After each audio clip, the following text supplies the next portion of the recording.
अथ माघ कृष्णा खटतीला एकादशी। एकादशी महात्म की कथाएं सुनने के बाद पांडु पुत्र युधिष्ठिर ने पुनः कहा, हे कृष्ण, आपके मुख से कथा सुनने का आनंद अपार है। कृपया अन्य एकादशियों की कथाएं भी सुनाने का कष्ट करें। भगवान श्री कृष्ण बोले, एक समय दालभ्य ऋषि ने पुलस्त ऋषि से अनुरोध किया कि माघ कृष्ण पक्ष की खटतीला एकादशी की कथा सुनाने की कृपा करें, क्योंकि पृथ्वी लोक में मनुष्य अनेक पाप करते हैं। वे ब्रह्म हत्या जैसे घोर पाप करते हैं, पराये धन की चोरी तथा दूसरे की उन्नति को देखकर ईर्ष्या करते हैं, अनेक प्रकार के व्यसनों में भी फंसे रहते हैं। उनको नरक प्राप्त न हो, इसका क्या उपाय है? वह कौन सा दान पुण्य है जिससे उनके पाप नष्ट हो? यह सब कृपा पूर्वक आप कहिए।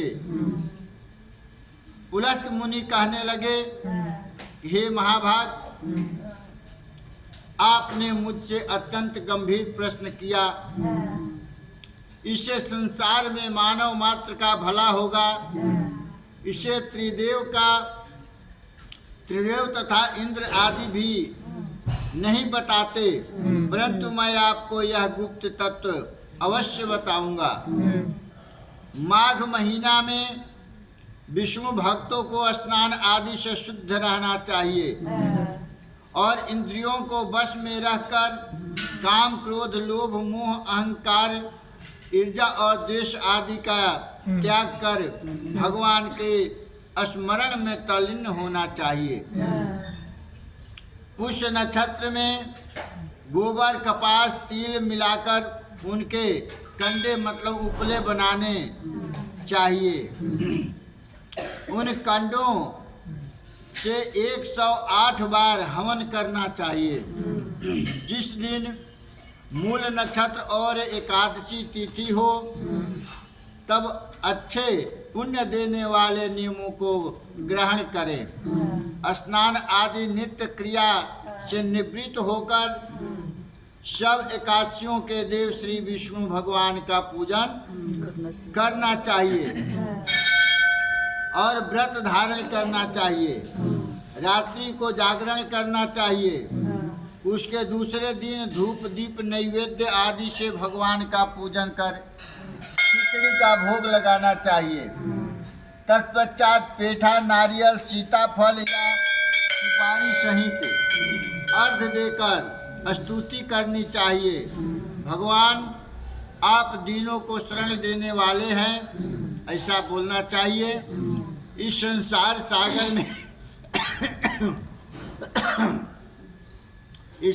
सागर में फंसे व्यक्तियों का उद्धार करने वाले हैं। हे पुंडरीकाक्ष, हे विश्वभावन, हे सुब्रह्मण्य, हे पूर्वज, हे जगतपते, आप लक्ष्मी सहित इस तुच्छ अर्घ को ग्रहण करें, स्वीकार करें। इसके पश्चात जल से भरा हुआ कुंभ घड़ा ब्राह्मण को दान देना चाहिए। ब्राह्मण को श्याम गौ और तिल पात्र देना भी उत्तम है। तिल स्नान और भोजन दोनों ही श्रेष्ठ माना गया है। इस प्रकार जो मनुष्य जितने तिलों का दान करता है, उतने ही 1000 वर्ष स्वर्ग में वास करता है। तिल से स्नान करना चाहिए, तिल का उबटन लगाना चाहिए, तिल का हवन करना चाहिए, तिल का तर्पण करना चाहिए, तिल का भोजन करना चाहिए और तिलों का दान करना चाहिए। ये 6 प्रयोग है। इन्हीं के कारण माघ महीना में कृष्ण पक्ष की एकादशी को खटतीला एकादशी कहते हैं।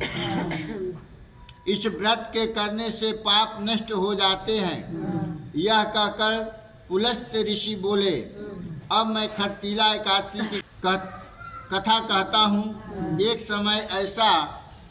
समय ऐसा ही प्रश्न नारद जी ने भगवान विष्णु से किया था। भगवान ने खरतीला एकादशी का जो महात्म नारद जी से कहा, मैं अब तुमसे कहता हूँ। नारद जी के पूछने पर कि श्री भगवान खरतीला एकादशी का पुण्य क्या है और इसकी कथा क्या है, सो मुझसे कहिए। भगवान बोले, हे नारद, मैं तुम्हें एक घटना बताता हूँ, तुम ध्यान पूर्वक सुनो। प्राचीन काल में मृतलोक में एक ब्राह्मणी रहती थी। वह सदैव व्रत करती रही। उसका शरीर अत्यंत दुर्बल हो गया। यद्यपि वह धर्म वृत्ति वाली थी, तथापि उसने कभी देवताओं या ब्राह्मणों के निमित्त अन्न या धन का दान नहीं किया था। यह जानकर प्रभु के मन में एक विचार आया कि ब्राह्मणी ने व्रत आदि से अपना शरीर तो शुद्ध कर लिया और इसे विष्णु लोक भी मिल जाएगा, परंतु इसे अन्नदान नहीं हुआ है। अन्नदान के बिना प्राणी की तृप्ति होना कठिन है। ऐसा सोचकर भगवान स्वयं एक भिखारी बनकर मृत लोक में उस ब्राह्मणी के पास गए और उससे भिक्षा मांगी। वह ब्राह्मणी बोली कि महाराज, आप यहाँ किस लिए आए हैं? भगवान बोले, मुझे भिक्षा चाहिए। इस पर उसने एक मिट्टी का डली भिक्षा पात्र में डाल दिया। वहीं ले भगवान स्वर्ग में लौट आए। कुछ समय पश्चात उस ब्राह्मणी ने शरीर त्याग दिया, मृत्यु हो गई, स्वर्ग में आ गई। मिट्टी का दान करने से ब्राह्मणी को स्वर्ग में सुंदर महल मिला, परंतु उसका घर अन्न आदि सामग्रियों से शून्य था। मतलब कुछ भी खाने वाला सामान नहीं था। घबरा कर वह ब्राह्मणी भगवान के पास आई और कहने लगी कि भगवान, मैंने अनेक व्रत आदि से आपकी पूजा की, परंतु फिर भी मेरे घर में अन्न आदि नहीं है। इसका क्या कारण है? भगवान ने कहा, तुम अपने घर जाओ, वहाँ देव स्त्रियाँ तुम्हें देखने के लिए आएगी। तुम उनसे खरतीला एकादशी का पुण्य और विधि सुन लेना, तब अपने घर के दरवाजा को खोलना। भगवान के वचन सुनकर वह अपने घर गई। जब देव स्त्रियाँ आई और द्वार खोलने के लिए कहा, तो ब्राह्मणी बोली कि यदि आप मुझे देखने आई हैं तो पहले खरतीला एकादशी का महात्म कहिए, तब मैं द्वार खोलूंगी। उनमें से एक देव स्त्री ने खरतीला एकादशी का महात्म सुनाया। इस प्रकार ब्राह्मणी ने खरतीला एकादशी का महात्म सुन लिया। अब उसने द्वार खोला। देवांगनाओं ने उसको देखा कि न तो वह गांधवी है और न आसुरी है, वरन मानुषी है।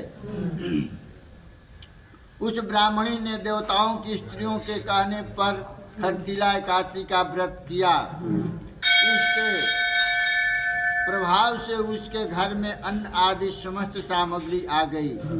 है युधिष्ठिर, जो व्यक्ति अन्नदान द्वारा खरतीला एकादशी का व्रत कर दान देता है, उसकी दरिद्रता दूर होती है, उसको मोक्ष की प्राप्ति होती है।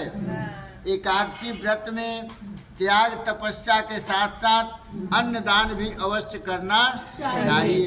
बोलो वृंदावन बिहारी लाल की जय, माता की जय।